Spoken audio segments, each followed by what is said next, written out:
दिफा राजनाथ सिंह ने आज पाकिस्तान और चीन को खबरदार किया कि वो भारत पर हमला करने या भारत की जमीन पर कब्जा करने के मजमूम मंसूबों से बाज आ जाए।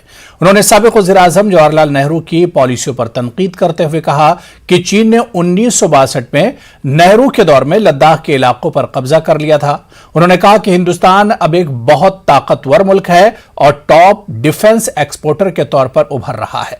फौज, पुलिस और दीगर नीम फौजी दस्तों के शहीदों के अहले खाना के एजाज में मुनक्किदा एक तकरीब से मरकजी वज़ीर दिफा खिताब कर रहे थे।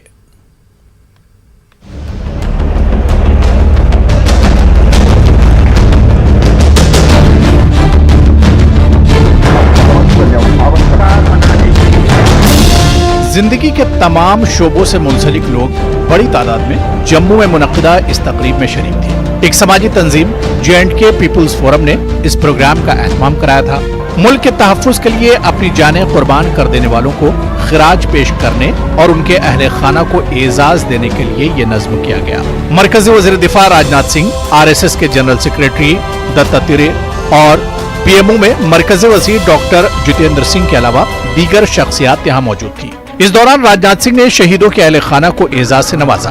अपनी तकरीब में उन्होंने पाकिस्तान को निशाना बनाया और आर्टिकल 370 को मनसूख करने का क्रेडिट भी मरकजी हुकूमत को दिया। उन्होंने इस बात का इयादा किया कि POK भारत का अंग है और आने वाले दिनों में हिंदुस्तान उसे वापस ले लेगा। भारत की संसद ने प्रस्ताव पारित किया था और आज भी वह संकल्प हम सबको याद है। पाक ऑक्युपाइड जम्मू कश्मीर यह भारत का हिस्सा था, है और रहेगा। हम इसको मानते रहेंगे बहनों भाइयों से, हम कभी भूलेंगे नहीं। अपनी तकरीर में राजनाथ सिंह ने 1962 में भारत पर चीन के हमले का भी जिक्र किया। उन्होंने कहा कि चीन ने लद्दाख में हमारे इलाके पर कब्जा किया, तब पंडित नेहरू हमारे वज़ीर-ए-आज़म थे। राजनाथ सिंह ने कहा कि वो पंडित नेहरू के इरादों पर सवाल नहीं उठाएंगे, लेकिन उनकी पॉलिसियों पर सवाल किया जाना चाहिए। इसी बीच उन्होंने कहा कि आज का भारत दुनिया के ताकतवर तरीन ममालिक में से एक है और किसी को इसमें कोई शक नहीं होना चाहिए। बहुत सारे लोग पंडित जवाहरलाल नेहरू की आलोचना करते हैं। मैं भी एक विशेष राजनीतिक दल से आता हूं। मैं भारत के किसी भी प्रधानमंत्री की आलोचना नहीं करना चाहता और किसी प्रधानमंत्री की नीयत पर मैं कोई सवाल या निशान भी नहीं लगाना चाहता हूं, क्योंकि मैं जानता हूं नीयत में किसी की खोट नहीं हो सकता है। नीतियों को लेकर विवाद हो सकता है, नीतियों को लेकर तो हम आलोचना कर सकते हैं, लेकिन किसी की नीयत के ऊपर मैं कोई सवाल या निशान नहीं लगाना चाहता। लेकिन 1962 में हम लोगों को जो खामियाजा भुगतना पड़ा है, उससे आप सभी अच्छी तरह परिचित हैं और उसकी भरपाई मैं मानता हूं आज तक नहीं हो पाई। राजनाथ सिंह ने इन फौजियों को खिराज अकीदत पेश किया जिन्होंने हिंद पाक, हिंद चीन और 1999 की करगिल जंग के अलावा इंसदाद दहशतगर्दी ऑपरेशंस के दौरान ड्यूटी अंजाम देते हुए अपनी जानों का नजराना पेश किया। उन्होंने कहा कि हमारी फौज ने हमेशा ही मुल्क के लिए अजीम कुर्बानियां दी हैं और हमारे कई बहादुर सिपाहियों ने करगिल की जंग में अपनी जानें गंवा दी। राजनाथ सिंह के मुताबिक अब हमारा मुल्क दिफाई साजो सामान की तैयारी पर ज्यादा तवज्जो दे रहा है और दुनिया में टॉप डिफेंस एक्सपोर्टर बनने के लिए कोशा है। टैंक बनने चाहिए तो भारत की धरती पर बनने चाहिए। लड़ने वाले हथियार यदि बनने चाहिए तो भारत की धरती पर यह हथियार बनने चाहिए, दुनिया के दूसरे देशों से नहीं। और मैं आपको बता दूं, जो भी बजट निर्धारित हुआ है, एक डेडलाइन हमने तय कर दिया है। जितना बजट है उसमें से 68% 68% डिफेंस प्रोक्योरमेंट यानी रक्षा संबंधी यदि खरीद होगी तो उन्हीं चीजों की खरीद होगी जो भारत की धरती पर बनते हैं और भारतवासियों के हाथों से बनते हैं, उन्हीं की खरीद होगी बहनों भाई।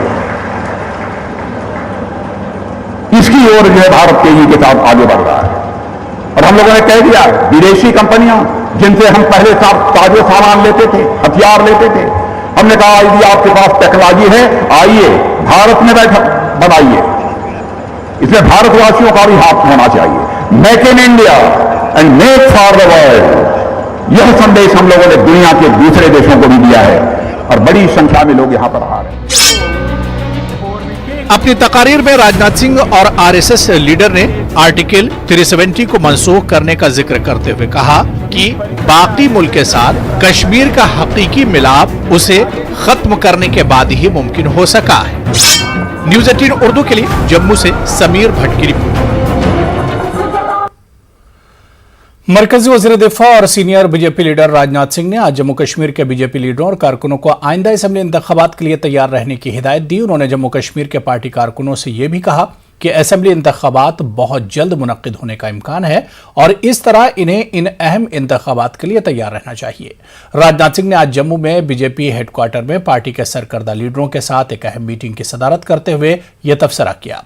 राजनाथ सिंह ने मौजूदा सियासी सूरत हाल के बारे में पार्टी लीडरों से राय ली और इन्हें जमीनी सतह पर पार्टी की बुनियाद को मजीद मजबूत करने और मोदी क़यादत वाली हुकूमत की तरफ से शुरू की गई मुख्तलिफ स्कीमों के बारे में लोगों को आगाह करने के बारे में कीमती तजावीज़ दी हैं।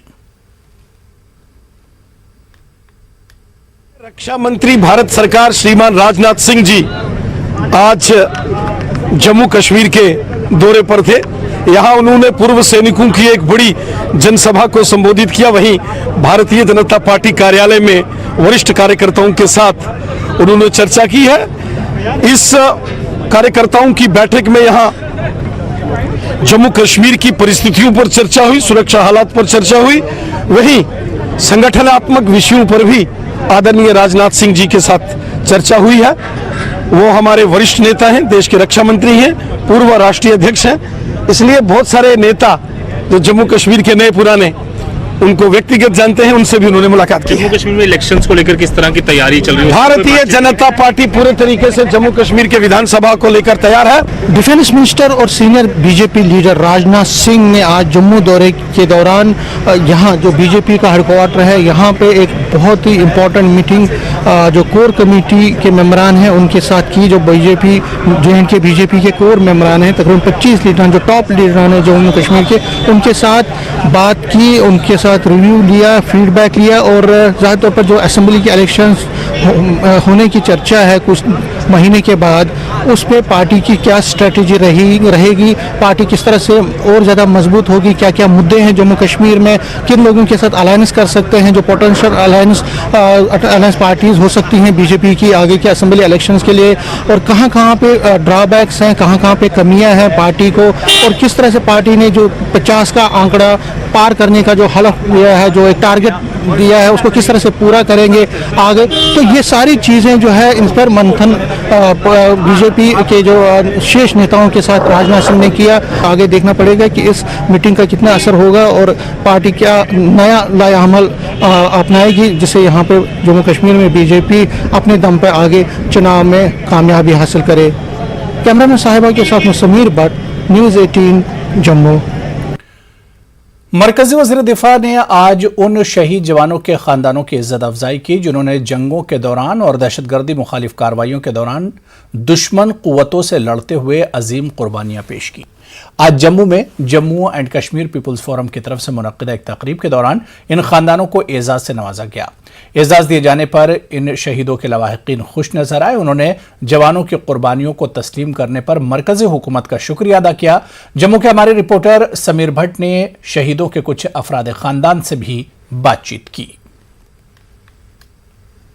आज के इस कार्यक्रम पे मैं कहना चाहूँगा, तेरा वैभव अमर है माँ, हम दिन चार रहे ना रहे, तन समर्पित मन समर्पित, चाहत हम कुछ और भी दूँ।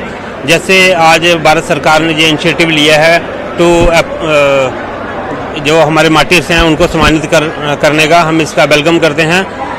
हमें लगता है कि भारत सरकार जो हमारे भारत देश के शहीद हैं उनको लेकर गंभीर है और जो उनके परिवारों को समस्याएं आ रही हैं उनको सॉल्व करने का ये एक प्रयास है। हमें बहुत ही प्राउड फील हो रहा है, उनकी वजह से हमें इतनी रिस्पेक्ट, इतना सम्मान मिला है। और सबसे पहले तो उनकी शहादत को नमन, और उन एवलांच की वजह से ये सब हुआ था अरुणाचल प्रदेश की तवांग डिस्ट्रिक्ट में .4646 पे। बहुत ही गर्व महसूस हो रहा है उन पे। राजनाथ जी ने भी और जो बाकी स्पीकर्स है उन्होंने खुल के तारीफ की। उन्होंने कहा उनकी वजह से हम हैं। तो कैसा अनुभव, कैसा लग रहा है आपको, उनकी जो तारीफ उन्होंने की है? मैं कहती हूँ कि अगर हम चैन की नींद सोते हैं तो इंडियन आर्मी वाले जो हैं वो जागते हैं और हम सोते हैं। हमें अपनी इंडियन आर्मी पे नाज होना चाहिए और हमें उन पर गर्व होना चाहिए और मुझे गर्व है कि मैं एक इंडियन आर्मी वाले की वाइफ हूँ। J&K अपनी पार्टी